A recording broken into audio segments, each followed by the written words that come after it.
Good evening, everyone. Thank you so much for joining us to learn all about fallow deer in the Southern Gulf Islands this evening. I'm Chloe Straw, and I'm the program coordinator with Islands Trust Stewardship Education Program. And it is my great pleasure to introduce Elder Carl Olson.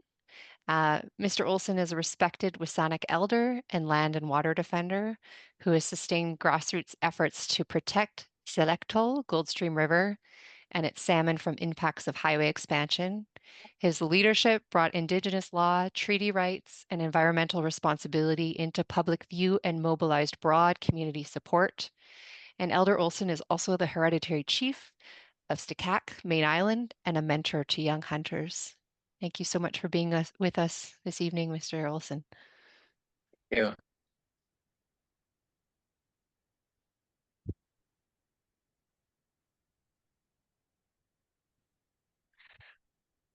First of all, my name is Carl Olson, the English version. Uh, I carry my grandfather's name on my mother's side, Saywisut, and Saywisut is the last known chief on Katak. They're on Mayne Island on Helen Point. Um, so that responsibility has fallen on me over the last couple of years. Uh, my my cousin Jacinth and John Elliott, um, when he announced uh, that he opened up a lot of responsibility for myself. So, uh, but anyway, I want to welcome you to the WSÁNEĆ territory of Skatak, uh, uh, Main Island, um, Helen Point, and I know the responsibility of having to get together and sharing in a way that would be meaningful to all of us and how to approach uh, a problem that we have with an invasive species. And um, so I'll just leave it at that for now. So thank you. HKCM for that warm welcome. And for being with us this evening. Um, I want to also quickly thank my colleagues who are here to support tonight's event. Joe Elliott is our Senior Indigenous Relations Advisor, and Morgana Van Niekerk, who's just disappeared off the screen, is our Communications Specialist who will be supporting behind the scenes. I'll share a few housekeeping notes just so everybody is situated before we get started with the presentations. Due to the large number of attendees joining us tonight, only the presenters will appear on screen and audience members will be muted. We, of course, want to get your questions and comments, so please feel free to type them into the Q&A box that you should see at the bottom of your screen. And we will be tracking those throughout the presentation so that when we get to the Q&A session, we'll make sure to get through your questions. And we're also recording the webinar this evening so that we can make it available both on the Islands Trust Stewardship Education webpage, and it will live on our Islands Trust YouTube channel as well. So this webinar came out of a desire by Islands Trust Council to support the work of island communities in advocating for the development and implementation of a long-term fallow deer strategy for the Southern Gulf Islands. As we'll learn tonight, as Elder Olson has just referenced, these deer are not native to the Gulf Islands, and their presence has had devastating impacts on the natural and human environment. So we have a wealth of knowledge in the five speakers who are here with us this evening. You've already met Elder Carl Olson, and I'm delighted to introduce the other presenters joining us tonight. Janine Dodds has been a resident of Mayne Island since 1960, having raised her three children on the island. She's a former school board trustee and a longtime farmer and small business owner. Janine was elected to the Mayne Island Local Trust Committee in 2002 and is currently serving her seventh term as a trustee with Islands Trust. Janine joined the ad hoc Fallow Deer Committee in 2013. Rob Underhill is a registered professional biologist working for the Mayne Island Conservancy. And Rob's work focuses on land stewardship within coastal Douglas fir ecosystems with specializations in habitat restoration and native plant propagation. Also joining us this evening is Peter Robinson. Peter and his wife Christine Weber have owned Hedgegrow Farm on Mayne Island for the past decade, where they're combining sustainable agriculture and restorative land stewardship in their vision for the property. Prior to this, Peter led the David Suzuki Foundation, Mountain Equipment Co-op, and BC Housing, and began his career as a park ranger working throughout British Columbia. Peter holds a doctorate of social sciences and a Master of Arts in conflict analysis and management.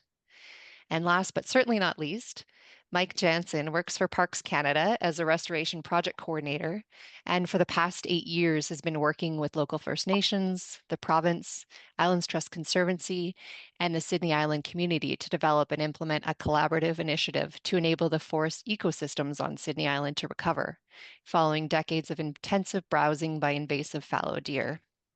Mike's family has property on Mayne Island, and he's been visiting the island for over 40 years. So really excited that you're able to join us tonight for this educational webinar.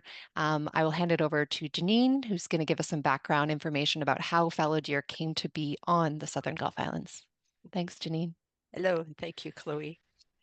Back in 1988, when we were a very small and very naive community, a development plan was approved for a fallow deer farm operated by Paula Buchholz. This farm was on a road she called Beechwood Drive. It's over at Horton Bay. It's sort of the southeast corner of the island. It had been an old farm at one time with a few sheep on it. Definitely not a agricultural piece of land, but she had a plan, and the fallow deer, the game farm concept by the province appealed to her. So in 1988, she got her development plan. In 1990, the permit was issued. And I just quote a small part of the permit that was issued. It stated, permittee assumes all responsibility for damage to Crown-owned land, equipment, or facilities, or to property owned by others caused by escaped fallow deer. By 1992, files from our Freedom of Information application showed that there was concerns over the overstocking of this farm. Nonetheless, permits were renewed, the farm carried on. In 1994, visitors wrote letters, and this was visitors, not islanders, expressed concerns about the overstocking, lack of vegetation, no natural environment. The letter was CC'd to the SPCA and the Times Colonist. Now, about this time, I was looking out my window. At that time, the house I was living in overlooked the historic Robson Farm, which was being operated at that time by Punch Robson. He ran a herd of cattle as well as large flock of sheep. It's a large valley. I think it's almost 200 acres. I looked out my window and saw the strangest 3 deer out, basically in what I thought of as my front yard, but which was Punch's farm, very scenic. So I was puzzled, and at that point I thought it was maybe time for me to head out to Horton Bay. It's a bit of a neighbor, but not a close neighbor, to see these odd deer for myself. So sure enough, they were fallow deer, and I did report it to the Ministry of Wildlife at that time. By 1996, a member of the Victoria Fish and Game Association received a call reporting that these fallow deer had been seen near the ferry terminal. That's about, I'm thinking, 8 kilometers from the farm. They were moving. Finally, in 2000, an immediate neighbor to the Buchholz farm, the fallow deer farm, Sally Sexsmith, was quite fed up because by this time the herd had moved into her property. And these are herd animals, they come in large groups. And so she's organized a petition, which was signed by about 20 of us who were primarily farmers in one form or another. And that petition then went off to the provincial government Ministry of Wildlife, whichever it was called at that time. Subsequently, for a short while after this petition was circulated, we were finally issued hunting permits to a small number of local hunters. And I need to back up at this point to say some of our difficulty on Mayne was that in the early 70s, the community circulated a petition that led to there being no discharge of firearms allowed on Mayne Island. So we had no hunting. and we had no culture of hunting. So to get permits and to find suitable hunters was a challenge, but mostly the farmers, some of whom were hunters, were willing to take on this task. And frankly, my husband and I, we were not hunters, but we were able to get a permit. We were very naive. We'd had a large herd of these fallow deer living at our gate, very casual. They were in our orchard, stripping the heritage trees of bark. And we thought at that time in 2000, okay, all we have to do is get out there and shoot a few. Naive us. So back in by about 2011, Dave Maud, on behalf of the Mayne Island Ratepayers Association, hosted a community meeting over the concerns of the deer. And this was attended by Peter Arces from UBC, as well as Ministry of Wildlife staff. And this was a community conversation about what should we do. I would say in 2011, the community was still very reluctant to see anyone out there discharging firearms. It was not the norm for Mayne Island. In 2013, as the problem escalated, the Ratepayers Association and the Mayne Island Conservancy hosted a series of community outreach meetings. At the final meeting, and there was quite a bit of outreach, it was a farmer's market, and a couple of large meetings at the Agricultural Hall. The final meeting, an ad hoc committee was formed. And of this committee, I was one of the many members at the time. And this committee met numerous times. I have 500 pages from the Freedom of Information and probably another 1,000 of all the meetings. And we met with various ministries, agriculture, wildlife, environment, Parks Canada, and we were well supported by our elected MLAs and our CRD directors. In 2018, CRD staff at the committee's request and lobbying drafted a fallow deer management plan. This plan has never been finalized. By 2018, we really felt we needed a plan. At the same time, the CRD managed to access funds from the provincial urban deer program. And that program then was a hunting program with select WSÁNEĆ First Nation hunters. And this was actually a real bonus for us to have trained hunters come to Mayne Island. And we started to introduce these hunters. They were largely Sarlab and Sayut. We introduced them to property owners. We got to know them. And this program only ran for 2 years. It was not funded beyond the 2-year program. And that was very disappointing. I know some of those hunters still come here, but we would have liked to have seen that plan continue. In 2018, the Ministry of Wildlife arbitrarily, with no consultation with the community, decided that the solution to the fallow deer problem was simply to change the regulations. And so in 2018, they made Mayne Island an open hunting area for fallow deer year-round, no bag limit. This caused huge consternation within the community. A petition was, Friends of Public Safety drew up a petition asking that this regulation be canceled. I think if we'd had proper consultation, if the community had been involved, we may not have had that fear that was happening at the time. But nonetheless, the ministry stuck with the current hunting regulations. And so we still have that no bag limit year-round hunting for fallow. All that being said, it's all very fine that we have that, but we have very few properties that can be and should be hunted. So it has become a great restriction. In 2020 with COVID, our committee kind of fell apart. There was 2 of us who were still continuing on, Marilyn Winterbottom and myself. And we were fortunately joined by some new faces who were very, very quickly organized a Zoom meeting in July. And Gary Caroline and Malcolm Inglis and Michael Kilpatrick joined us on Mayne Island, and eventually Peter Robinson as well. And we held a Zoom meeting, and at that Zoom meeting, we had representatives from the Wildlife Branch, which is now called Walrus, and Parks Canada. We had Michael Jensen. We had Jeff Waitman, Ministry of Agriculture. We had Kate Emmys for the Islands Trust Conservancy. We had Stephen Henderson for the CRD. We had Emily Lomas, who was Terrestrial Invasive Fauna Specialist, Ministry of Land, Water, and Resource Stewardship. We had Kat Fernyhough representing the CRD director. We had, of course, Mayne Island Conservancy, Mayne Island Parks Commission, Fallow Deer Committee, myself as Island Trust trustee.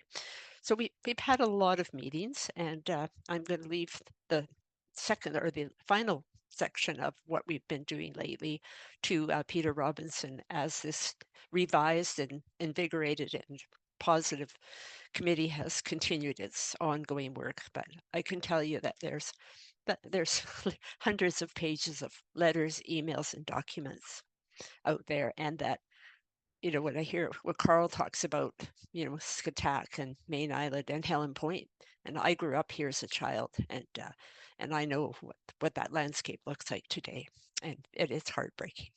Thank you. Thank you very much, Trustee Dodds.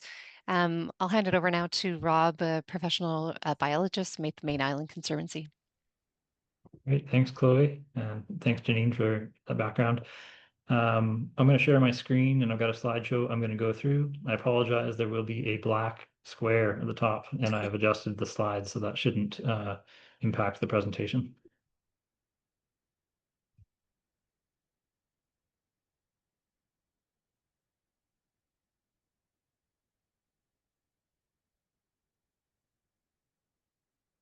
Okay, so I'm going to provide a brief introduction to the ecological impacts of deer overpopulation. And as Chloe mentioned, my work focuses on habitat restoration, including invasive plant management, and trying to reestablish and promote these thriving native plant communities.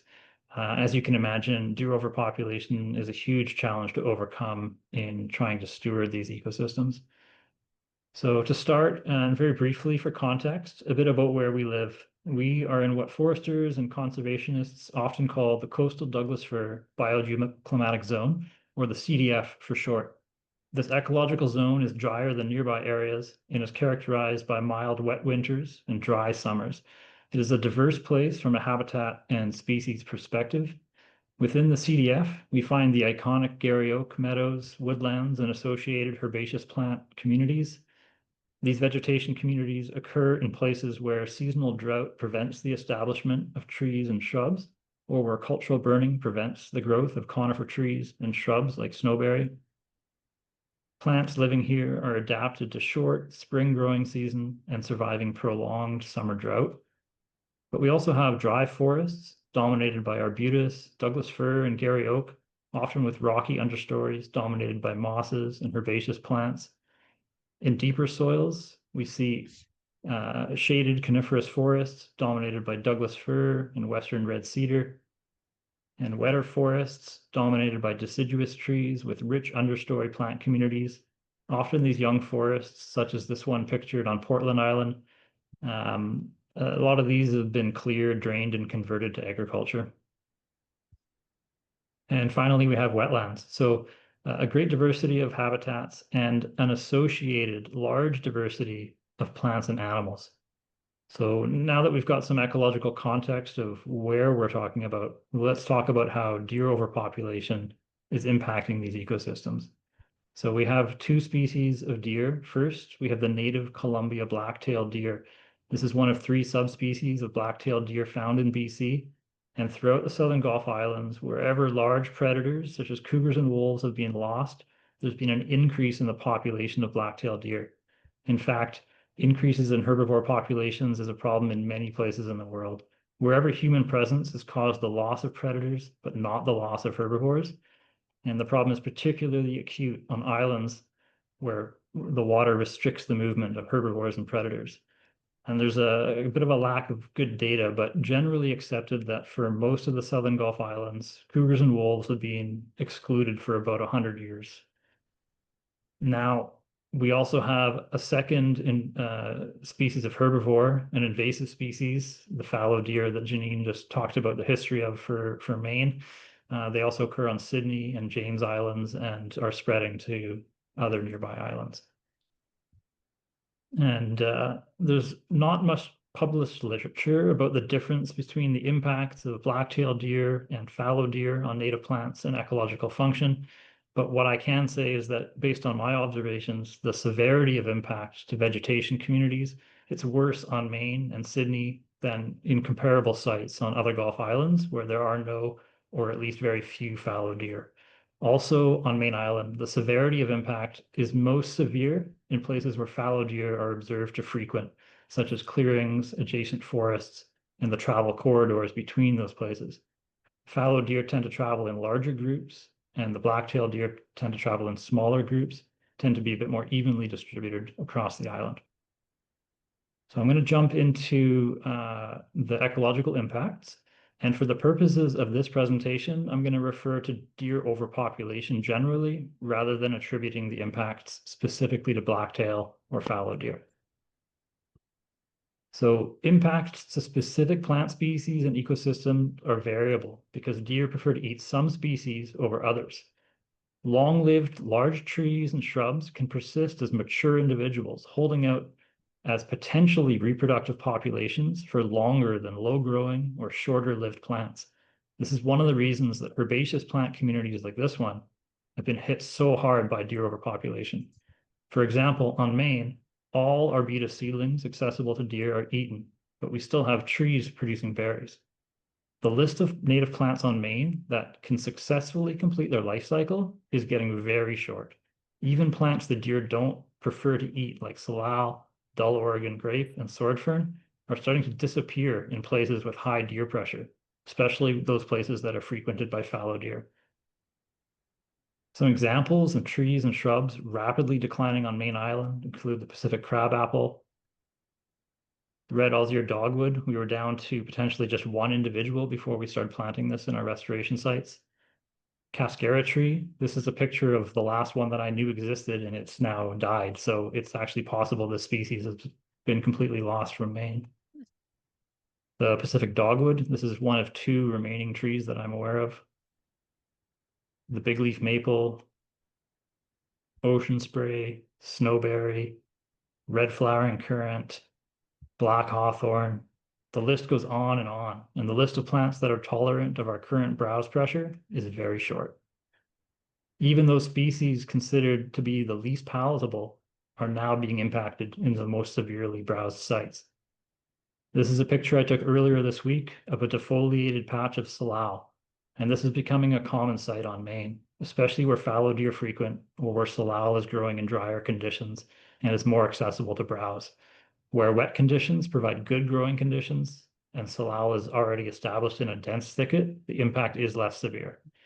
The deer don't eat the old leaves, but the new leaves are eaten year after year, and eventually as the old leaves all fall off, there's no leaves left. This is a nutrient-rich, wet site with partial shade. It's pretty much the perfect growing conditions for species like salmonberry and a whole range of other plants. And this site has just sat looking like this for 20 years. So there's a huge impact on the ability of these sites to naturally revegetate. Drier sites like this site on Tumbo, where herbaceous native plants would previously have dominated, are now dominated by more deer-resistant grasses, most of which are non-native species. This is a similar site on Mayne with both blacktail and fallow deer. For these sites, the difference in browse pressure past a certain point is mostly irrelevant. Studies suggest deer populations will have to decrease very significantly, at least below 8 deer per square kilometer, if we want to see a return of herbaceous plant communities to these sites. So the direct impacts also include invasive plants. And then the impacts are variable. For invasive plants the deer don't like to eat, they've helped them spread by removing competition from native species like salal and salmonberry. For the species the deer do like to eat, they've acted to reduce the rate of spread, in some cases significantly. So Daphne is completely inedible to deer, and it's spreading rapidly across Mayne Island. Tansy ragwort is also inedible and is benefited from deer overpopulation. English holly is browse when it's low and where browse pressure is severe, but it's mostly delayed rather than prevented. Similar to Scotch broom, eventually it does outpace the deer other than the most severe browse locations. Himalayan blackberry spread is definitely reduced by deer overpopulation. And whenever we have a fenced restoration site, we have to invest significant management following deer exclusion. And maybe one of the most notable invasives impacted by deer overpopulation is English ivy. On Mayne, there's quite a few mature ivy plants growing up trees where they produce berries dispersed by birds. Seedlings pop up all over the forest and are all eaten by deer. If deer populations are reduced, we would have more of a problem with ivy. And there actually probably exists a time window right now in which we can try and eliminate mature plants before deer populations are reduced. The impacts go beyond just the plants that they're eating.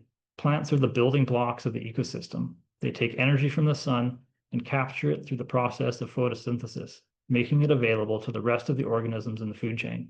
They provide the structural habitat needed for native organisms to shelter and reproduce. Therefore, deer overpopulation has a cascading effect on ecosystems, starting with plants, but continuing on to impact all levels of the ecosystem. Deer overpopulation reduces food for pollinators, reduces food for butterflies like this Lorquin's admiral feeding on ocean spray. Species like the silk moth that eat and live on plants like this arbutus branch. This is a larvae of a pale swallowtail butterfly beginning to cocoon on an alder leaf. An unknown caterpillar feeding on snowberry. I could have included endless photos of different species, but you start to get the idea. Loss of plants means a loss of animals that eat the insects that eat those plants.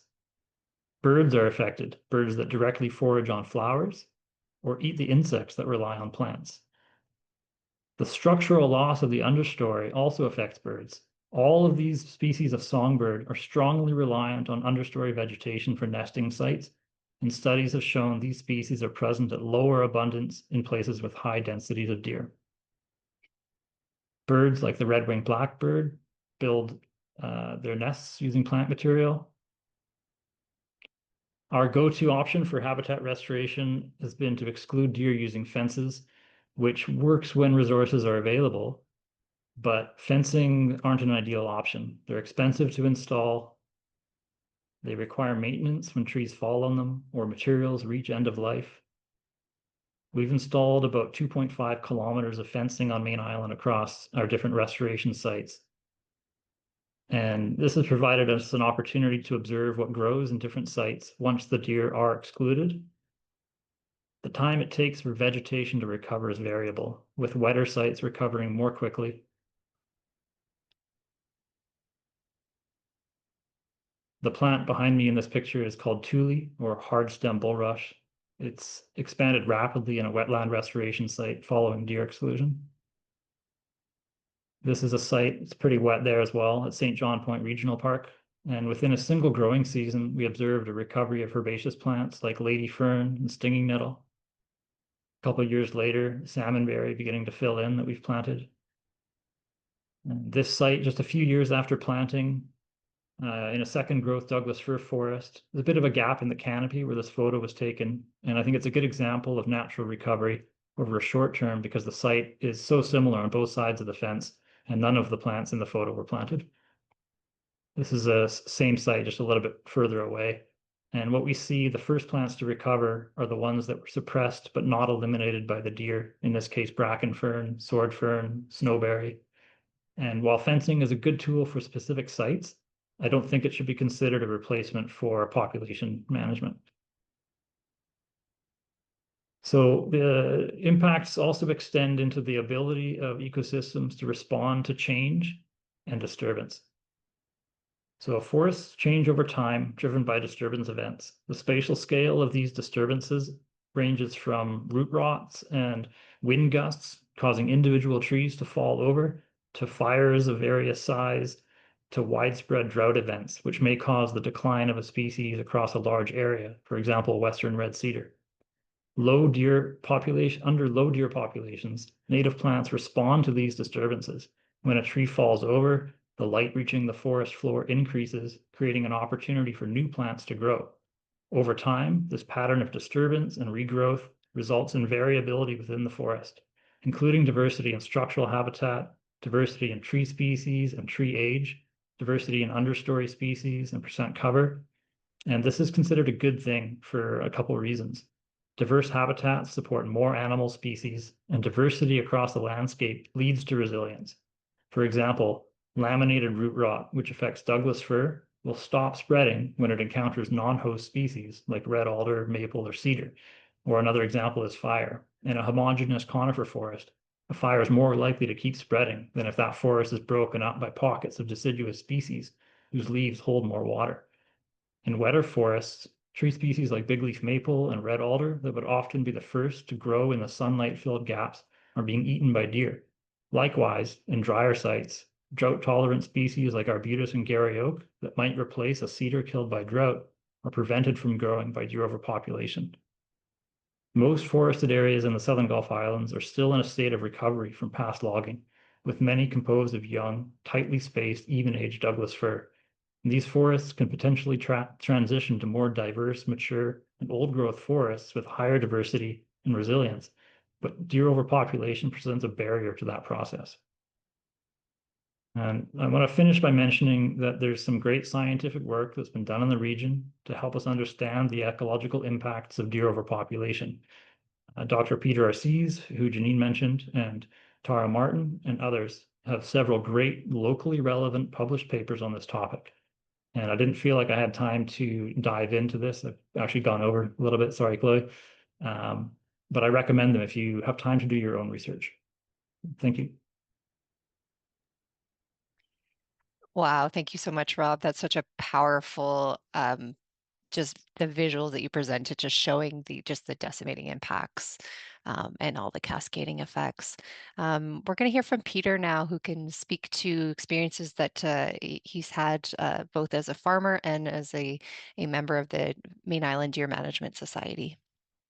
Thanks, Chloe, and hello, everyone. So yes, I've been asked to speak about the impacts on farming and agriculture, as well as picking up the story for where Janine left off in terms of what the community is doing. And I'll start with farming. So if you want to put up that first slide, Chloe. This slide shows the extent of agricultural land reserve lands on Mayne Island. They're shown in the light green. And I'll use our farm to illustrate the deer impact. Christine and I own Hedgerow Farm. It's outlined in blue on this map. It's 144 acres in the center of the island. And the farming area is essentially surrounded by upland forests, which are where the deer hang out when they're not browsing on our fields. We bought the farm in 2016, so we've owned it now for a decade. And the farms in the valley where we live were developed in the 1870s onwards. Hedgerow was fully operational by the late 1800s, selling a wide variety of crops and fruit and lumber. So productive farming has been happening for over a century and a half on Mayne Island. And Janine will know other pockets where farming has been on for a long time. When we arrived, the primary production was from 7 hayfields, from which we sell low sugar hay to livestock owners, and fruit from heritage apple and pear trees, which we market to local residents whole or juiced. And so we can take that slide off now, Chloe. In our first year, we were surprised to see herds in the fields numbering up to 50 plus. And after that first year, we then became keenly aware of what the fallow deer impacts to our hay fields and fruit orchard trees were.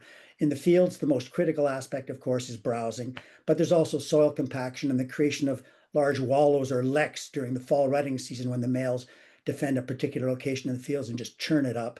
In the orchards, as Janine mentioned, there's browsing on branches up to about 8 or 9 feet when they stand on their rear legs. There's compaction of soil around the trees and damage to the trunks from the rubbing of antlers against the bark. So our first efforts to mitigate against this deer problem was to fence 2/3 of the 3.5-acre orchard in 2018, and that cost us about $9,000. Now, we will likely spend an additional $5,000 this year to complete the fencing. The payback is about a decade, but we've also been able to locate our vegetable and gardens inside the fence area, so at least that was an advantage. Yields from hay crops differ each year, with the yields determined by soil moisture, temperature, sunlight. However, we have noticed a steady decline over the years we have been here, and this is due to grazing by fallow deer, and I'm going to quantify it for you now. When we arrived, our hay yield was about 2,500 bales a year, which equates to around 65 to 70 bales per acre. In the past few years, that yield has dropped to an average of 25 bales per acre as the deer population has increased. And it's possible to consider the amount of forage that a herd of fallow deer could consume over a year, based on the assumptions that an average fallow deer weighs about 125 pounds, and they range between 100 and 150 males and females. that fallow deer eat about 2% on a dry matter basis of their body weight each day, and that the observation that on average about 50 deer per day were on the fields, a daily consumption of about 150 pounds or an annual consumption of about 45,000 pounds of forage is calculated. Now, our bales weigh 50 pounds, which means that fallow deer are consuming the equivalent of about 900 bales per year, which we would value at approximately $13,500. So to mitigate the impact on hay fields, we began partially fencing the fields in 2024, the cost of which was $27,600 in the first year. We estimate that an additional fencing to fully enclose the largest fields will cost a further $50,000. So while in 2024 we spent $27,600 in fencing the fields, the value of the hay produced in that year was only $11,500. Fencing is very expensive. And as Rob mentioned, they must be maintained regularly. Trees and branches fall on the fence lines and require periodic repairs and reinstallation. Now, in a further effort to mitigate the impact from fallow deer, we allow a very select group of professional hunters on the property. However, the rate at which the deer are removed is less than the birth rate. In the last 14 months, hunters have removed about 100 fallow deer from our farm. So in summary on the agriculture, our farm is experiencing damages, costs, and loss opportunities because of the growing population of fallow deer. Now, we're determined to continue farming this property, but are devoting time and money to install fencing and repair damages while witnessing reductions in our yields. Bottom line, farming or even small household gardens on Mayne Island can only be done by either removing the fallow deer or fencing off the areas at great expense. So I'll now move on to the current community response. Now, you've heard Janine talk about the history from when they are first on the island in the late 80s to where they are now. And as Janine said, there was an ad hoc committee that was trying to address this of volunteers for decades. And they would meet with the community roughly every decade to talk about the problem and to outline solutions. And the committee itself met 3 or 4 times a year to get something going. Now, I will mention that I've been to quite a few of those meetings. The opposition is getting less and less because, as Rob mentioned, the impacts of deer are readily obvious now. You cannot ignore it. If you go from Maine to Galliano, you will see immediately the difference in the understory. So we did something more formalize what we were doing. And if you put up that next slide. So about 2 years ago, the Deer Committee decided to formalize its effort through the creation of a nonprofit society. The primary purpose of creating the society was that it would be the necessary vehicle for accepting funding, either from government or granting organizations and foundations. Shortly after creating the society, we held a 2024 community meeting where we asked island residents to become much more involved in engaging the government, the provincial government directly, through our local MLA, correspondence with the minister responsible for the deer file, or even the premier. This clearly worked as staff from the Ministry of Water, Lands and Resource Stewardship became involved. In early 2025, in dealing with ministry staff, we were told they could not do anything until they had an understanding of the population size and that we had to do it. So through discussions with staff responsible for addressing overabundance of deer in the province generally, they told us how to estimate the size of the population. Using their instructions, we undertook an island-wide survey in which 102 people took part. And this slide shows here, last year on April the 13th, at the same time in the evening, people walked the same distance, about 805 meters, and recorded all the deer they saw. The routes are shown in light blue, and in addition, counts were made by landholders on the larger properties shown in purple. Next slide. So the results of our count showed a total of 723 deer, 655 fallow, and 88 black-tailed. Now, of course, this is only just a sample. I do want to draw your attention to where the largest concentrations show on this map, because they're also co-located with the largest or the most densely inhabited areas where the lots are small and a lot of people live, which would be maybe counterintuitive, except that the deer in those locations are now well accustomed to people. They're not as skittish as they would be, for example, on our farm, where they run as soon as they see somebody. So you're seeing that fallow deer are now getting settled into the urban, the more dense areas. And as Janine says, that makes it a real problem for us to try to remove them. So we presented these numbers to the wildlife staff in the ministry, who use algorithms to estimate the total population. And they do this everywhere in the province. They take a sample and they have these algorithms that show how to calculate what would be a representative number. The number they calculated was a staggering 7,200 fallow deer on the island.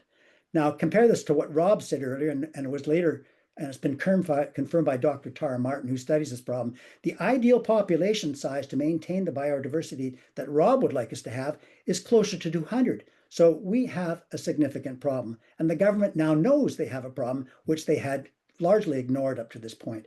So we'll turn off the slides now, and I'll tell you where this now is ending up. We followed up the request after we received that number to the province with 7 asks. We asked to reinstate the use of rifles because the special hunting permits had been canceled, to allow trapping. Now, these would be large-scale traps, to allow baiting, which goes hand in hand with trapping, to allow the sale of fallow meat, to allow the use of drones to track deer and measure the success of the program, to allow the use of tasers, which would be really the only way to capture and subdue the fallow deer in the more densely populated and developed areas. And finally, we asked for $4.5 million in funding over 5 years to essentially have a group of dedicated hunters and others who would finally get around to tackling this problem full time. Now, we met with the Assistant Deputy Minister in the ministry in January of this year, along with the Executive Director of Wildlife and Ecosystems, and they gave us a clear no to any funding. And with the current deficit, that's not likely to change anytime soon. But they said the other asks could be addressed through existing legislation and ministerial approvals. So at this point, we're trying to put this all together onto a work plan, and based on what we've heard and what we can do, and we'll have to go out and raise funds from, obviously not from the province, and hopefully we'll have something in the next few months to guide our actions. But I do want to say one thing as I leave this and turn it over to the next speaker. One clear takeaway you have to take, and that is the problem of fallow deer on Mayne Island is wholly due to a failure of the provincial government to deal with this issue. And in the process, they've essentially privatized the problem to island residents. The province has told us there are no funds to address this issue. That means we'll need to raise the funds from other sources to undertake the necessary actions. Now, those of us who've been working on this issue for a long time are essentially resigned to the fact that we're going to have to deal with it ourselves, which is not only unfair, but a cost to people who didn't create the problem in the first place. To say this is frustrating is an understatement. So back to you, Chloe. Thank you for that, Peter, and for you really clearly illustrated just some examples of the magnitude of the issue. I want to turn it over now to Carl, who has been part of the solution and is going to share with us about some of his experiences mentoring hunters on the island. So Carl, I'll just ask you to unmute your laptop there. Thank you. Well, I don't know that I would be like the experiences that I've had in actually training young hunters um, has mostly come from working with parks on the Sydney Island project. And I've had a chance to be able to train and young hunters to uh, properly hunt in a safe way and how to handle the deer once they take one down.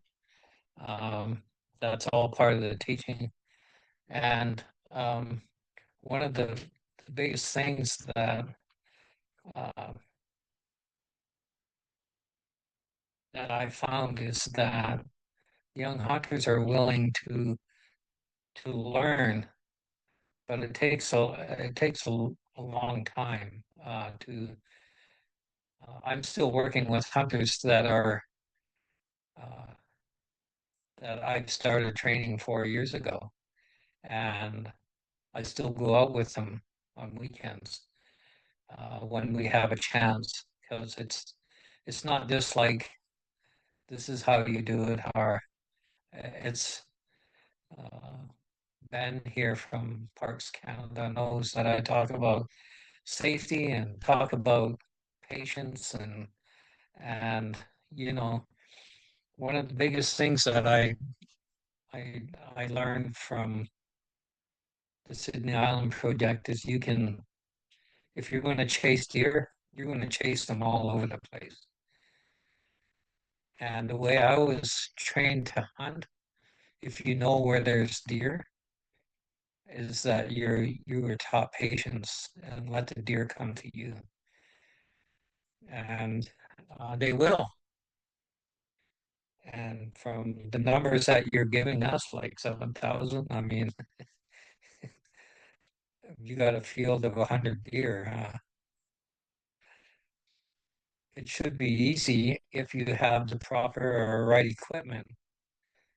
Um, Now, a lot of the training that we had actually didn't come from myself. It come from a lot of sources that we handpicked to work in certain areas, but they were elders that were doing some of the training. Now, and the hunters that you use, Adam Sampson and his brother, uh, those are the guys you want. Those are the guys that are very well trained, very disciplined, very patient. And you have to be patient because if you lose patience, then you start to get frustrated. And that's could be a big part of why uh, we don't make a dent in the fallow deer. Uh, Fallow deer are browsers. Black-tailed deer are grazers, and that's why you go on to Sydney Island, and I see it now on Mayne Island. You go there and you look into the what's supposed to be forest, and you can look a couple of 100 yards into the forested area, and so we're losing that quite quickly. But uh, in certain projects, there was a way that we had to process the meat as well in doing a project like that, and it's teaching the new hunters right from the beginning. We first were just ones that went out and retrieved the deer that were taken on Sydney Island, but you teach them how to clean the deer properly. You teach them how to skin it. You teach them how to break it down, and you got to do all that uh, being safe about collecting meat. You don't want to lose the meat, and so I think that was a really good project that a way of teaching our young hunters. And like I say, Adam and his brother Troy, you got some good hunters there. They'll be teaching young hunters the same thing about how to be safe. You know, Saanich communities are under the Douglas Treaty, but there are laws with the Douglas Treaty as well on how to hunt, how to how to take care of your harvest and things like that. So um, part of the program that I was involved with is still ongoing. It's hunting with the bow. We have, I think, 6 bow hunters that are, I don't know if they're licensed to teach how to use a bow, how to hunt with a bow. Uh, but it's instructions that go along with how to be safe around that as well. So it's an ongoing project because you don't learn how to hunt in one year. You learn how to hunt. You still new. I still learn new tricks about about hunting still myself. And so I think the best thing that we can talk to about uh, hunters that go there on on on Mayne Island, Skatak, is to be patient, to be understand what you're hunting. The project that we went through when I was setting up with Ben, uh, new hunters, I wouldn't do the PAL program right away. We had to do the core program so that it was all about safety. They did 3 days of safety and identifying the species that you're hunting, and you're able to do that. And after they passed that test, we did some training of new young hunters, and those are ones that are being used today still. And I know that Adam and Troy are teaching young hunters, and I won't uh, uh, I won't step in and and tell them how to do it. They're pretty good at what they do, and uh, they're pretty safe as well. And they'll go through the whole process about hunting and cleaning and taking the hide, taking everything that you can use from that deer, and you don't let anything go to waste. And that's our teaching. Uh, I don't know what else I can say about uh, it's an ongoing process for young hunters, and I still get calls uh, in the evening sometimes about people that are going hunting and uh, what to watch for and things like that. So you're right. Uh, Somebody mentioned that uh, this time of the year, or I guess more in September, they get in the rut. Uh, they start to uh, collect up in big herds, and that should be something that you watch for. Uh, where they travel is another one. I mean, they leave lots of trails to where they travel all the time. And I think like uh, cages could be set up in those areas where they come out into the fields. And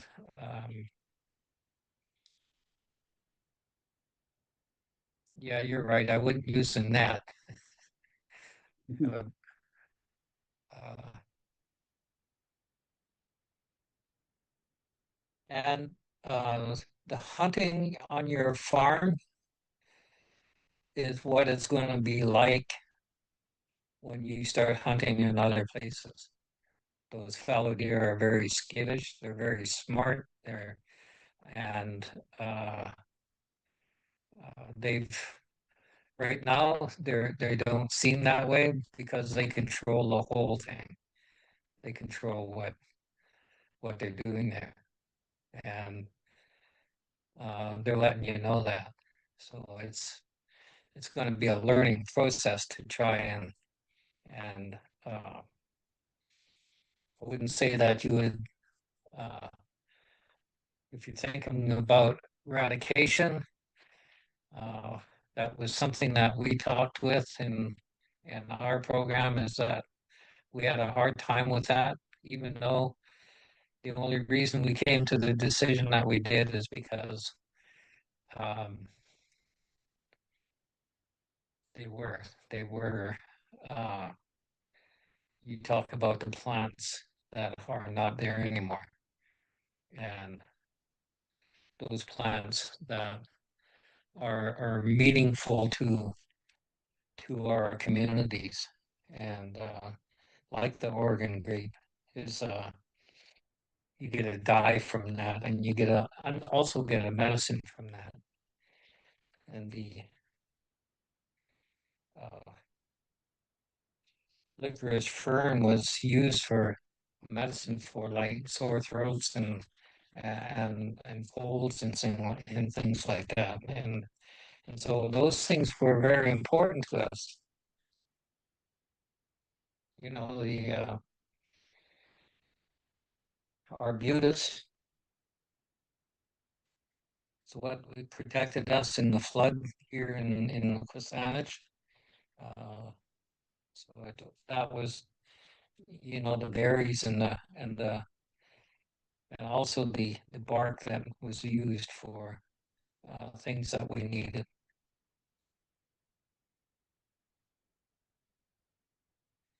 Red cedar, we know, and Joe would probably know this as well. It's used in some of our ceremonies for spiritual cleansing and things like that. So it's good that you start thinking about what you're losing uh, from having the fallow deer or the invasive species in your community there. And with blacktail, you have a much better chance of. I noticed the numbers are not very high. 88, I think you said your count was. For that big area, you should have much more, but they're much. You can control black-tailed deer easier, and they're not a herd deer. They're individual, uh, and so your training of new hunters has got to be all about that, all about what you're out there to expect. These are things that you have to watch for. These are the ways that you deal with it once you come across something. You don't shoot at running deer. You shoot at deer that present themselves to you in a way that they give you a clean shot at the kill zone. We call it a kill zone. And those are things that we trained our hunters to do. You can shoot a deer, yeah, you can shoot a deer in the head, but you might just wound it as well. And so you got a wounded deer running around. And so and that's why I say you got to be patient. Sometimes you let that deer go because it doesn't give you that kill zone, and it can just walk away. And that's the way we act, you know. Well, he didn't present himself to me today, but he will next time. And so that's how we teach our young. That's how if I teach was teaching the hunters that were um, that I was working with, and that the project had had uh, when I was on Sydney Island. But Mike will tell you more about that. I'm not going to get into uh, his part of it, but I'm what I'm trying to say is that uh, safety is something that you have to be fully aware of when you do this, and uh, you you have to almost like interview the hunters that you're using so that they have safety in mind and you're aware that they've had some really good training. And so it's um, you know, I would think that Mike would agree and Ben would agree that we've come out of that project with some really good hunters, really quite aware.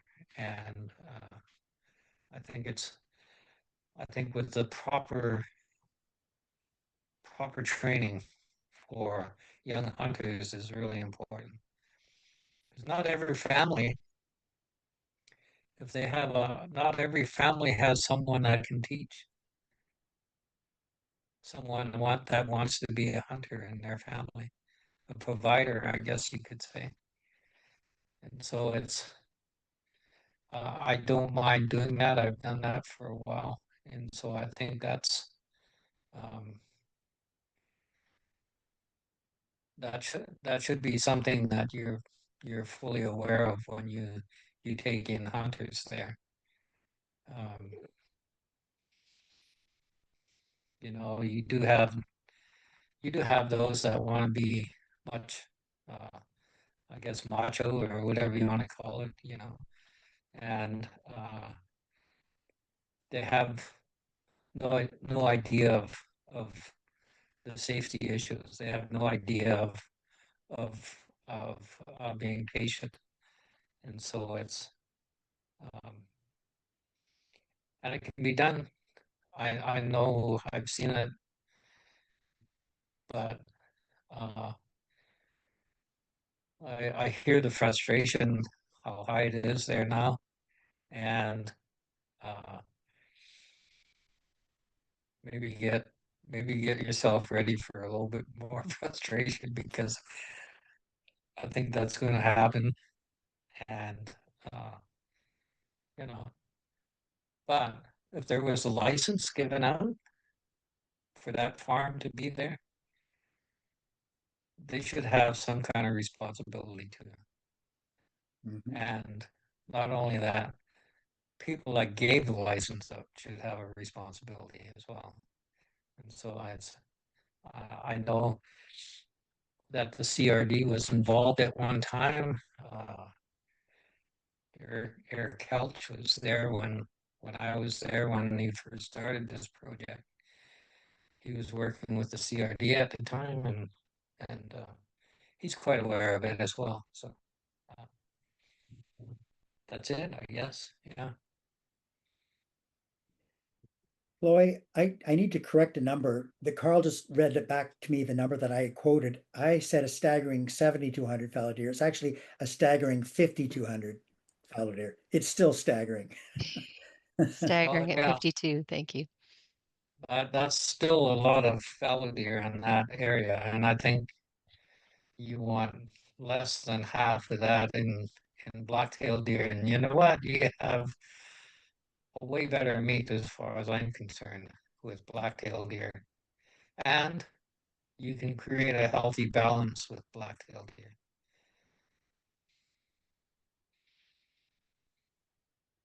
HKCM, Carl, for sharing your experiences and um, safety, patience, and it sounds like a lot of respect for the animal as well. Um, Well, and that's I'm part of our teaching for sure is mm, to because we treat these because it's a living thing. When you take a life of a deer, you're taking a life and you have to give thanks for it. You don't just uh, treat it badly because we look at them as our relatives. We look at the salmon as our relative. And I think that's what the difference is. It's like when you take that life of a deer, you give thanks for it. And that's why you take the entails for here and you bury it, showing respect to the animal. And in other areas, it's different, but it's the same belief, the respect for the animal when you take its life. Some offer up tobacco and say a prayer, and they'll leave the entails for the birds. So that's, I mean, the teachings are all the same. It's how you do the ceremony around it that's different. That's all. So, thank you. I'm going to pass it over to your friend and colleague, Mike, who you referenced with some good work happening on Sydney Island. And thank you, Mike, for being with us to share some of your experiences working there. Yeah, my pleasure. I've been listening to Carl talk about hunting and new hunters for almost a decade now, and it just occurred to me that it took until tonight to realize that that applies to deer management as well. You know, these principles of patience. There's a process of learning. It takes a long time. Safety. You know, that applies to working with your community members, working with each other to manage deer as well. So, um, thank you, Carl, for that major insight from tonight. Yeah, so I work for Parks Canada. Um, I'm a project coordinator, and for the past 8 years, I've been coordinating the project on Sydney Island to restore forest ecosystems, which have been badly degraded by fallow deer. And because the issue was island-wide, Parks Canada engaged with residents on the private side of the island as well, and recovery efforts were undertaken on both the private lands as well as the Parks Canada lands.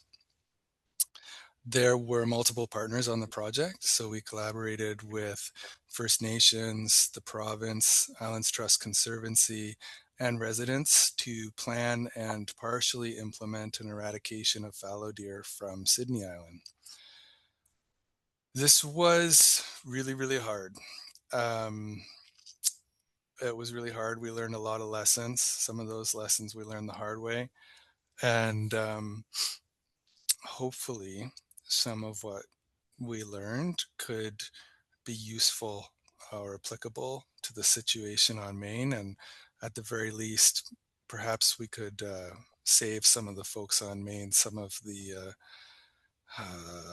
learning moments that we went through. When we started, we envisioned an ecological project focused on forest recovery and including deer eradication. So a project about deer and plants. And while it was indeed an ecosystem restoration project, what we didn't anticipate was how much of a people project it needed to be in order to achieve the ecological objectives. So for the ecological work to be successful, the focus needed to be on the people. And I still say that was a people project. It wasn't a tree and deer project. For us at Parks Canada, we manage deer because they impact the ecosystem. Socially, it's straightforward to focus just on the plants. Um, we found we had widespread support for all of our plans to remove invasive plants, plant native plants, build exclosures, and protect those plants from deer. Nobody opposes any of that, and it's easy to do from a social perspective. The challenge is that if we just focus on plants, then we're not really facilitating long-term ecological recovery because we aren't dealing with the problem, which is overbrowsing by deer. And deer are simple, right? Like they eat plants, they move across the landscape, they reproduce. If you push this Mayne Island or Sydney Island out into the middle of the Pacific and there's no people on that island, managing deer in the absence of people is straightforward. The challenge with deer management is not deer. There's lots of ways to manage deer. The challenge is people. So successful deer management in the Gulf Islands requires identifying the course of action that the most people can agree to. Now, it has to be effective. Like the solution can't just be we're going to feed deer apples all the time. But the key is that the solution focuses on the people. Because management of deer can be highly polarizing. And when a project doesn't have the support of everyone, conflict within the community can erode support for the initiative, or worse, damage relationships and reduce the collective desire to work together on anything, never mind deer management. So for that reason, the goal isn't to find the best or most effective deer management method. The goal is to determine which methods are likely to be effective and have the most support among the people involved. And to do that, you need to have those voices at the table. And you have to work to understand and address people's concerns before you start to plan a project. Early in our project, we established a steering committee that included reps from local First Nations, the Sydney Island community, Islands Trust Conservancy, the province, and Parks Canada. We were also liaising with Islands, the SPCA, as well as the group in Oak Bay who does some of the deer management there, the Urban Wildlife Stewardship Society. So the intention of that steering committee was to enable delegated representatives of all of those partnering organizations to have a role in project decision making. We also wanted to make sure that we could incorporate scientific knowledge, local knowledge, and Indigenous knowledge into project guidance. We achieved consensus on ways forward at the steering committee level, but that didn't necessarily mean that there was consensus within the communities that were represented at the steering committee. So some of the lessons from Sydney Island. If I look back on our experience in this project, one thing that I would recommend to others would be to hire a third-party neutral facilitator to lead an intentional social process within each community at the very beginning. So the very first thing is to talk. And nobody wants to talk because it takes long and it's hard and it's annoying and you don't work. You're not doing what you want to do. But that's what Carl's saying, right? It takes patience. Had we done that, that would have given us the space to explore and evaluate different options for achieving long-term forest recovery together and to better understand where support existed or where concerns needed to be addressed. So ideally, what we would have loved to have done is that the facilitator would have worked through the following questions within each community. It would have said, do we all agree that there is a problem? And what is that problem? Maybe the problem is deer. Maybe the problem is hay yields. Maybe the problem is native plants or invasive plants. What is the problem here? What do we all want to work together towards? What are some possible outcomes? What happens if we do nothing? What happens if we forge ahead right now and go shoot a bunch of deer? What happens if we take 5 years and do a social process? That would be too long. But what are some possible outcomes? And if there's a preferred outcome or future state of things, what are some possible pathways to get there? And is there a preferred pathway? The point is not necessarily the end result. The point is the dialogue itself, because the process might not result in full consensus, but that's not really the point. The point is that a well-run social process can help to ensure that all partners have a voice, which creates buy-in, and they're working with the same information. And so the benefits then become that there's a common understanding of the options available and their trade-offs, which in turn leads to a greater acceptance of the chosen path. So even though some people might prefer a different approach, at least they understand the chosen approach. The intention is to settle on a realistic approach that most people are supportive of, and for those that are not supportive, they can at least live with the chosen approach rather than feel a need to actively oppose it. So if I were to humbly suggest a way forward on Mayne, and I recognize that maybe I don't, maybe I don't, that's not a pedestal that I am on, but if I were to recommend a way forward for Mayne, I would suggest to not start by talking about deer management techniques, because that is what people are going to want to talk about. And it's hard not to talk about it. I know, I've been there. People will say we should work with First Nations harvesters. We should sterilize the deer. We should use birth control. We should capture the deer. We should shoot them. And We shouldn't do anything until we do more science. But if you start talking about deer management, you've skipped some fundamental steps that will have to come at some point. The first step is that the community has to agree what the problem is, and they have to commit to working together to solve it. And absolutely, the community can solve it. Together, the community can absolutely come together and solve the fallow deer problem. It seems untenable, I know, but the range of experience and knowledge and expertise that people bring to the table, and the passion that people bring when they're there, when they live there, those are the ingredients for success. So the first steps then would be to determine who's going to be at that table.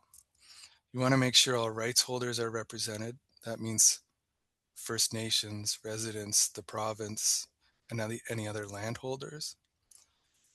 And you want people who represent different experiences and viewpoints on the issue. Then you need to agree that what the problem is and define together, co-define the problem. Then commit to work together on the problem. And then the last two steps would be to co-develop the process for how you would work together, and to agree on rules of engagement, including conflict resolution mechanisms. Once the group has a framework for how they work together and what the objectives are, that's when the group can start to talk about deer management tactics. The challenge with engaging in deer management before that social process has taken place is that unless there's already consensus behind the techniques being used, the deer management actions themselves can create or reignite conflict, which is actually a step backwards in the social landscape. And in fact, if you forge ahead with deer management that generates conflict, that will make it more difficult to have the social process in the future, because the community first needs to address and resolve the conflict from the last thing. And I know what people will say. They'll say that not everyone's going to agree, and that's true, right? Not everyone has to agree. You only need to get to a course of action that people can live with. Maybe not everyone agrees that it's the best way forward, but if people can understand it and they can live with it, because it creates progress towards shared objectives that they help define, that's the foundation for a successful and long-term program. So I fully understand that deer management can be a sensitive topic that includes, or induces, I should say, a range of emotions and opinions. Trust me, I'm very aware of the conflict that can come from deer management. But conflict can also be an opportunity. It can be transformative, right? If you have a friend you had conflict with and you resolve that conflict, you're probably closer with that person after the conflict was resolved, because you've been through it together. You got into the muck and you had it out, but you came out on the other side. And that process builds respect and it builds camaraderie. So with a skilled facilitator, I would say that sometimes people are surprised. The process of working together towards shared objectives can bring people together. Listening to each other can strengthen relationships. Conflicts about deer could actually be an opportunity to increase community cohesion and improve the health of the ecosystem as well, which would be pretty rad.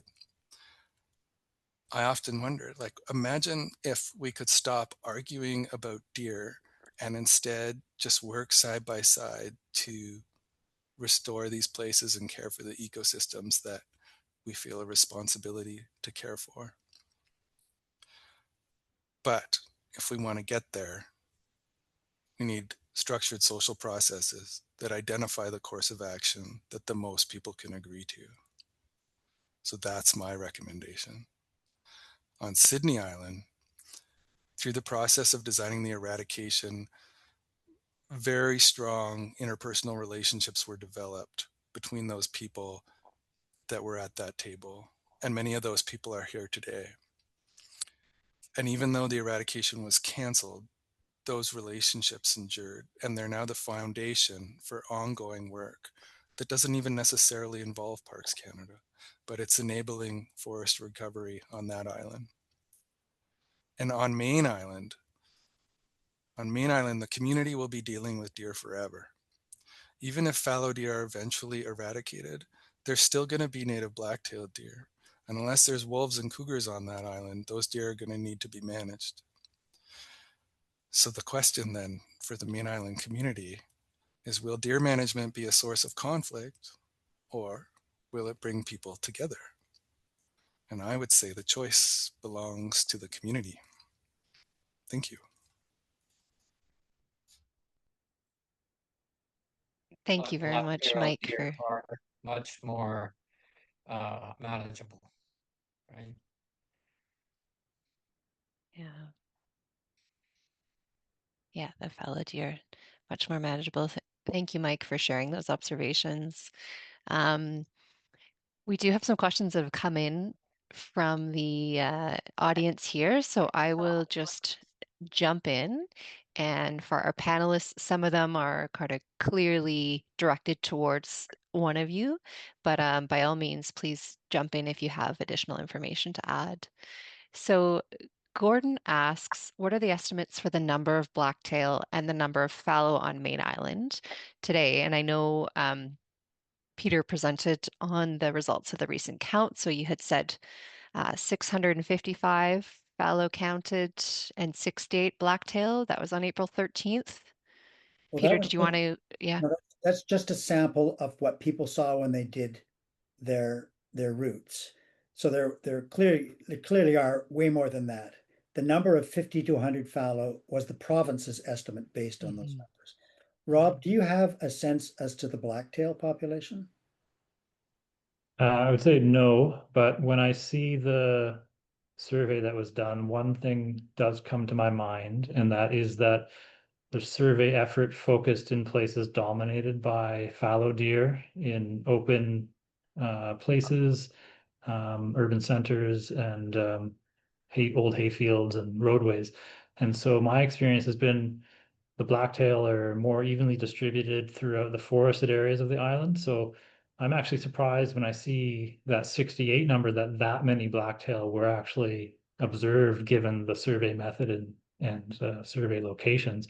But I think it may not be the best method to accurately get a sense of how many blacktail are there. And um, my recommendation when I see the numbers is to not get bogged down on what this estimate tells us beyond, wow, we have like way too many deer. And I don't think we need to go past there. It's not so relevant beyond that simple statement that data just clearly showed we have a serious problem. Thanks, Rob. Trustee Dodds. I just want to say I think it's really important though to note, and I because of my business, I drive a lot of the island. There's a fraction of the blacktail population versus the fallow. I think that's the important thing. They're far, far more fallow than there are because they're much a different species able to survive. I'm surprised actually how few blacktail I see. They might be in the bush, but they come out at dawn and dusk, and I compared, I think there's still relatively few. And we were told there, one very first meeting we had with wildlife, etc., was not to worry about the blacktail population because the fallow will starve them out. So my personal observation with my farm, is there's no browse for the blacktail, and I do think they're being starved out. Thank you. Oh, sorry. Thank you. Ross says, it's sad to see these pictures of Mayne Island flora. Sydney Island used to look like the worst of those pictures. However, since 2008, we on Sydney Island have removed 5,000 deer by way of captures and hunting. Recovery is well underway. More so, with some species than others.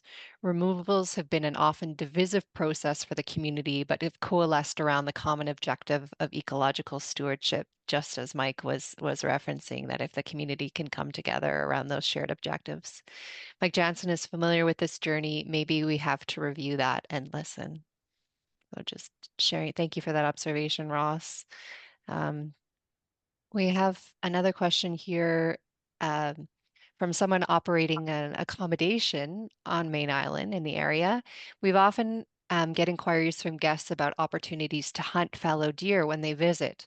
How can we refer them to landowners willing to allow them to hunt? I wonder, Peter, Trustee Dodds, does one of you want to take that one?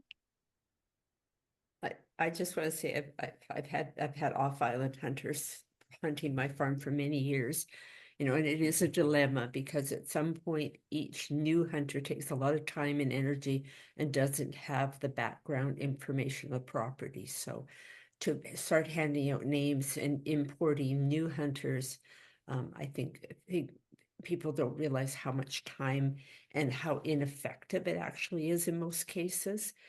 My preference from the beginning of this is for us to go back to having a core group of hunters, specifically First Nations hunters that are funded from the province through the CRD, like we did have for 2 years. So my answer to Gordon is it's very, very difficult to find people who have the time and energy to want to retrain a brand new hunter from off island. There's already quite a few coming here, and Peter can elaborate on that. There is no central repository of landowners that are willing to hunt that we can plug into hunters that want to come here.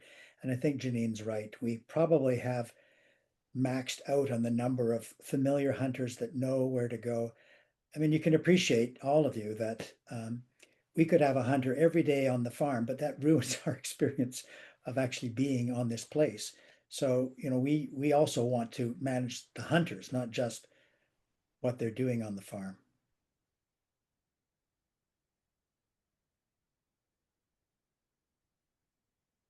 You don't want trophy hunters. You want people that are hunters to remove a species that um, is causing the environment to deteriorate, I guess you could say. And so I would think that when you hear what Mike had to say, you want to create a relationship with the hunters that are going to be there. You don't want somebody coming in and seeing the deer and saying, I want to come and shoot some deer there. You don't know what kind of hunters you're dealing with. And so that's part of the safety issue that I talk about. And so that was probably the best thing for the new hunters that we were training. No, they didn't get to shoot, but they got to process. They got to learn how to process a deer over and over and over again. And that is a teaching that you don't get to learn by shooting one deer a year or two deer a year. And so it's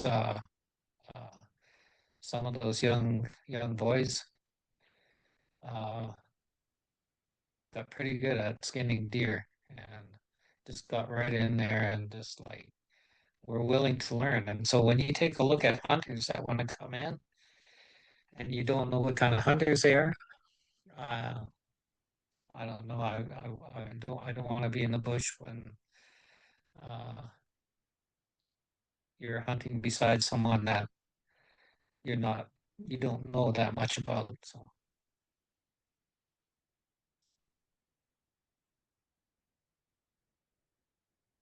Absolutely. You talked about, it takes more than a year, that patience, that learning the safety. So thanks for sharing that. Um, One of our commenters wants to point out that fallow deer are spreading to other islands and that the problem could get significantly worse if not addressed. These deer can swim. Um, what advocacy efforts are underway that we could support as members of the public? I'll go to you first, Trustee Dodds. I see your hand. Oh, you're muted. Oh, it's true. We know that the fallow deer on Galliano, we know they've been on Saturna. We know that at the rate that the devastation of Mayne Island has happened, just I think in the last 5 to 10 years, it's entirely possible that there'll be nothing left of any of them. If you've ever been by Spiden Island, that's what we're going to look like, which has nothing below about a 12-foot tree line. So it is true. One advantage the other islands will have is that they do have regular hunt, have always had regular hunting regulations. So they do have somewhat of a hunting culture, but it's definitely a problem, which is why the government should be helping us. Did you want to speak to any specific advocacy efforts that members of the public joining us today could support, or perhaps Peter as well? Yeah. Well, I'll say, since I'm on the board of the Conservancy where Rob is our biologist, we've tried to, I'm listening very carefully to what Mike said because there's been an ongoing effort to consult with this community for decades. And as Janine will say, when we hold community meetings, they were horrible at the beginning. They're much more calm now. People are responding to the issue, with calmness as they realize what has to be done. And I think that's due to the fact that Rob and the Conservancy, the part that the Conservancy plays, and it should on every Gulf Island where there's a Conservancy, is to create a culture of conservation on those islands.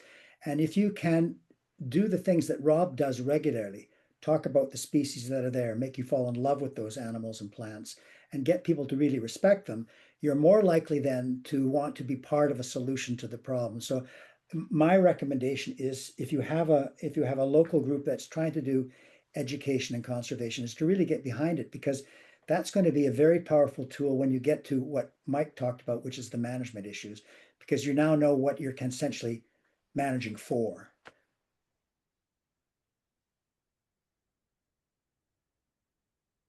Thank you.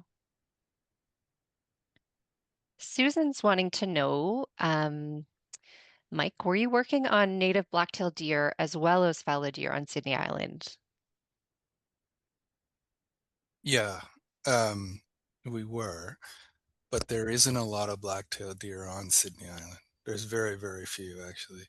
The Sydney Island is a bit further along their story than Mayne Island is. So Sydney Island has reached its peak in fallow deer, and the community has come together, mostly on their own accord, and removed huge numbers of deer from that island.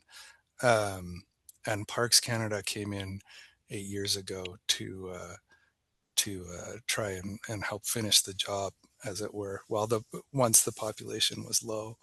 So yes, we were working on black-tailed deer, but the thinking was that once the fallow deer were removed, that the black-tailed deer would recover, because they swim quite a lot, and they would kind of repopulate the island.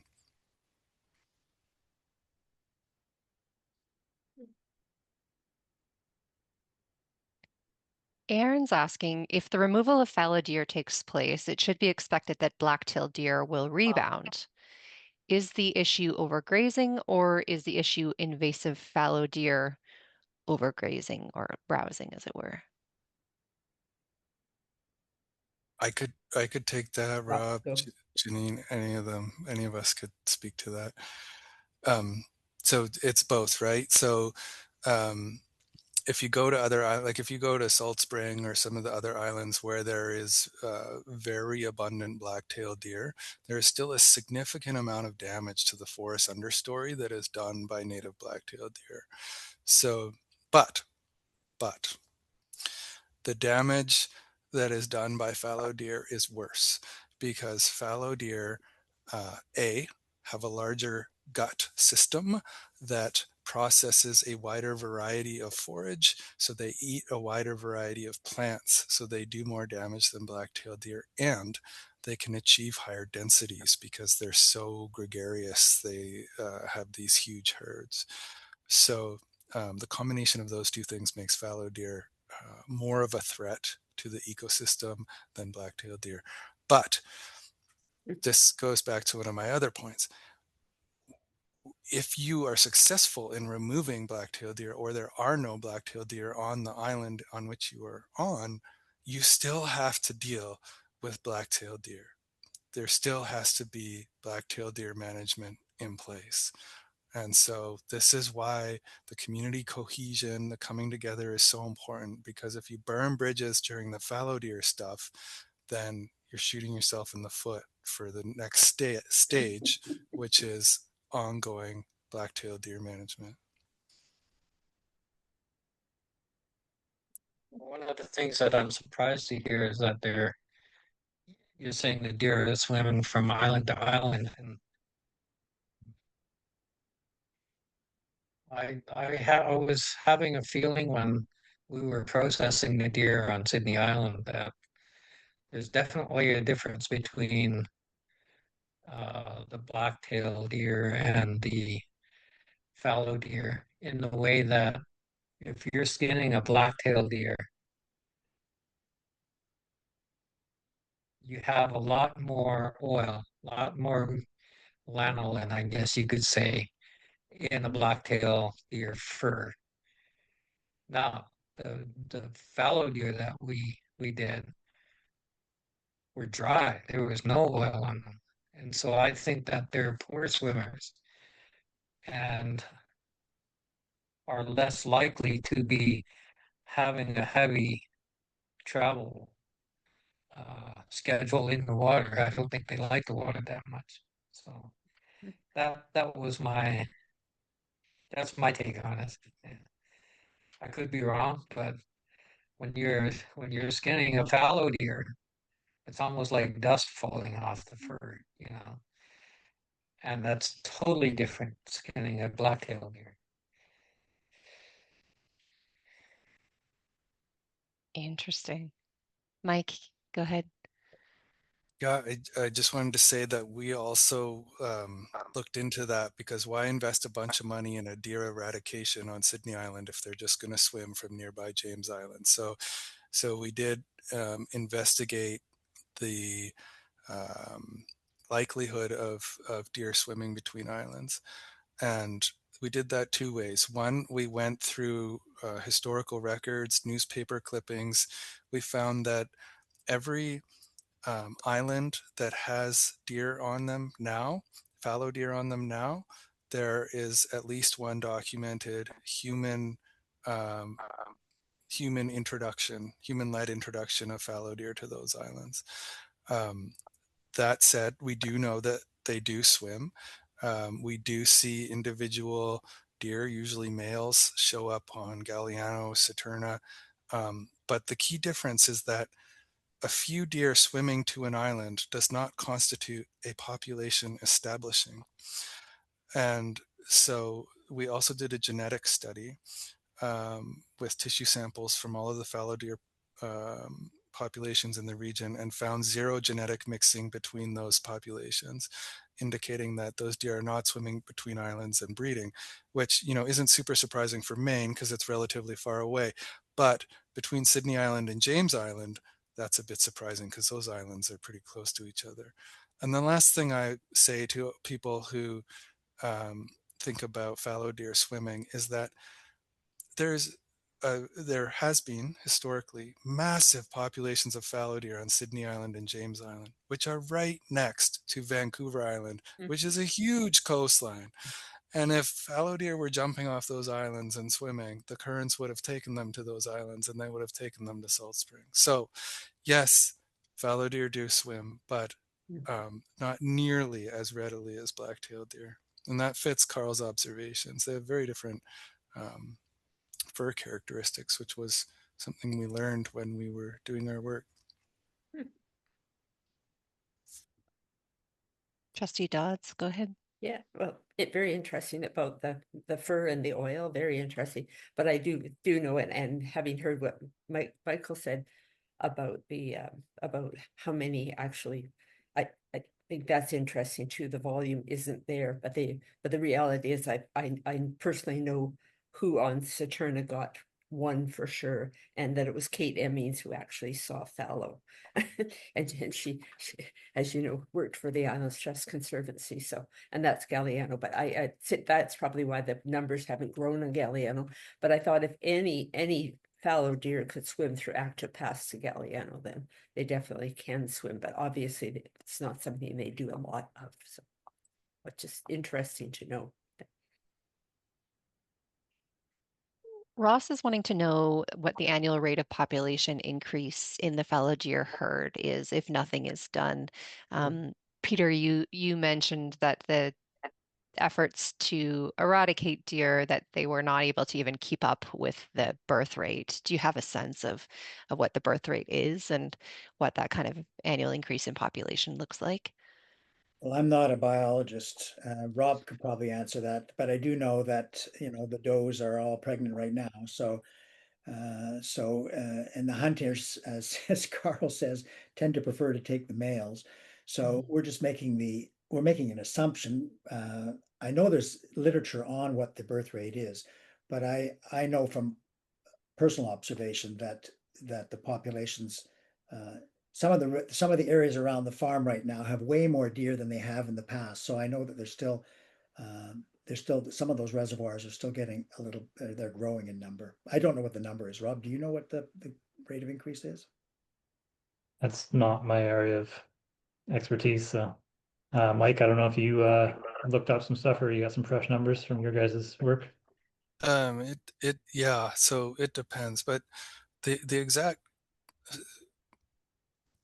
so what was found on Sydney Island is that when the fallow deer population were at their peak and deer were literally starving to death, not to death, but they were starving and they were emaciated because there was not enough forage left, every female deer was still pregnant.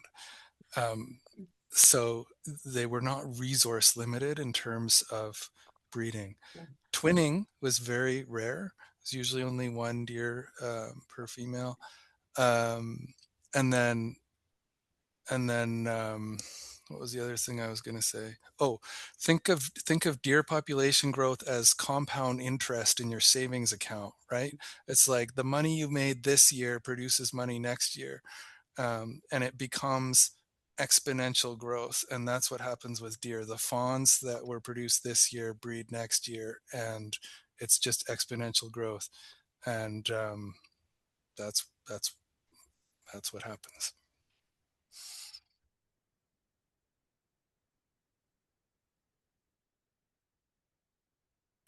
Roz is asking, Peter mentioned that one of the asks to the province, this is from the Deer Management Society, was to allow for the sale of fallow meat. Can you please update us on any movement on this, or if there isn't any?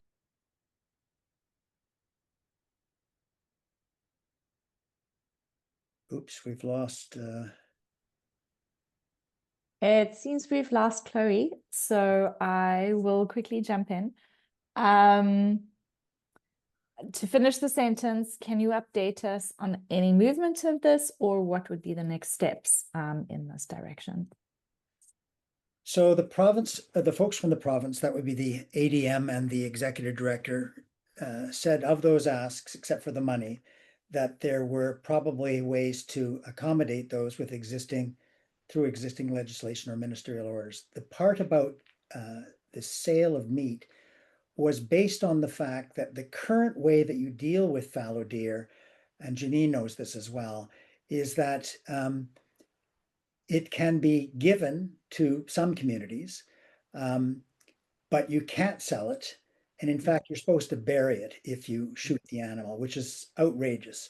So the ask that we put in there was to try to get a little bit more flexibility as kind of a food security issue for the island and provide meat to the Wasanich and on the peninsula there as well.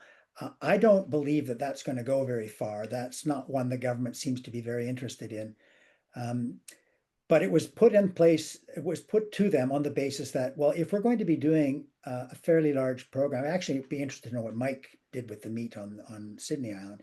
But from our perspective, we just wanted to make sure that if we were going to do a comprehensive program, could we then utilize the meat for other purposes so that it wasn't wasted? That's where it's at, and we haven't gone any further on that right now, and they haven't given us the information. What did you do on Sydney, Mike? We had First Nations harvesters involved throughout, so that included like skinning and field dressing the deer. Then those deer were taken to professional butchers where they were packaged up into like family-sized packets and distributed to local First Nations. Thank you. We have a question from Dick who says, is the loss of understory due to grazing, or are the dense forests the main reason for little understory? The enclosures seem to be mostly located in open areas. I'll take a quick stab at that. So, absolutely, deer are not the only reason you could observe a lack of understory, especially in very dense second growth forests. Often the trees are so tightly spaced that the understory is rather undeveloped due to shade. Something to note too is the less productive an understory is, so a drier site, for example, the less deer browse it requires to denude and lose those plants because they're growing more slowly. Whereas if you have a richer site, it can handle more browse because the plants are growing more quickly. So, the fastest recovery and the fastest visual example you're going to get to see with a fenced enclosure would be perfect plant conditions. So like a wet, open, really productive site, you put a fence around it, and of course the plants are going to grow really quickly. Parks Canada has some enclosures on Tumbo Island and on Sydney, and some of those enclosures, Mike, you can maybe I've seen them, but your work with parks, and they're in drier sites, and they're really impressive to see, but it has taken a long time before the plant growth was, really provided that stark example. And I'll let Mike add to that if he wants to. Yeah, and it is a good question. You certainly see the exclosures take off when there's more light, and we do see on Sydney Island, there's areas of the forest where it is quite dense and it is quite dark, and there isn't much forest understory happening. So, yeah, it is certainly a good question. But interestingly, what we are seeing in the forest, in the dense forest exclosures, is that there's trees growing in there, especially arbutus trees, that we didn't plant. And so, and that's really interesting in the context of Sydney Island, right? Because they're further along, like their seed bank has just been sitting there idle in the forest for a long time, and 50 years with like no seedling recruitment happening. And then we put those exclosures up, and that seedling recruitment is happening, and those trees are growing, and we're starting to see camas bulbs that have been there the whole time start to flower. And so the ecosystem has that ability to recover, and that's true in the open habitats, and it's true in the darker, deeper forested habitat as well. Thank you. We have a trustee from Gabriola Island joining us, Susan Yates. She's listening in, and she wanted to say something, so I'm going to do my best to promote her as a speaker. If that doesn't work, I will just have to read out her comment. gosh, unfortunately, I can't actually promote her. My apologies. But basically, she said that this issue requires a strongly worded letter from Islands Trust Council. And she has mentioned in the past, but she hasn't insisted. And she knows Trustee Dodds has brought this up in the past before. So this is something that she's definitely got on her mind. Apologies that I couldn't promote her as a speaker. I think we are, oh, Trustee Dodds, go ahead. Yeah, and a letter was written. I'm not sure if it was last year or the year before. There was a letter written by Islands Trust. There's been letters written by many different sort of people, jurisdictions, etc. You know, we've all written a bunch of letters. So whether it's the Islands Trust writes a letter every year, I'm somewhat skeptical about how much impact we have had. Our MLAs going back to, I think, the days of Murray Cole, we've had numerous MLAs involved. And the bottom line is consistently, you know, it comes down to budget and money and pressure from community in general. So it certainly is something the Island Trust Council, certainly on a regular basis, should remind the province. Not saying we shouldn't write letters, but we have done, and I'm just not sure that's going to be the answer. Thank you. We have one last comment, I think, for today. This is, oh, perhaps two. This is from Ross, who said, Sydney Islanders use 35% as the population growth rate of a fallow deer herd. Using Mike's financial example, at a compounding annual rate, if you have 5,000 deer, you'll have to remove 1,750 deer a year to keep the herd population stable at 5,000.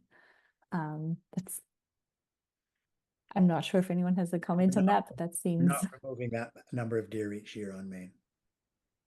perfect. Thank you. Not every one of those deer are a doe either, so. We do have quite a few questions coming in now that we're kind of getting close to wrapping up. And I would suggest that if you do still have questions, if you could email us at Islands Trust, you could email info@islandstrust.bc.ca and we can get back to you with some answers. I believe we were going to go till 8:30, so thank you to everyone for sticking around for so long. And thank you all for participating.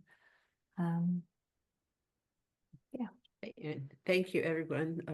It's a lot of really good information shared. Appreciate your input from Mike and Carl, and of course Peter and Rob. This is we're in this for the long haul, and I think it's something that at least we keep creating as much public information as we can to share, to keep our constituents, our community on Mayne Island aware of just what's going on, and this will add to the package. So thank you for the time.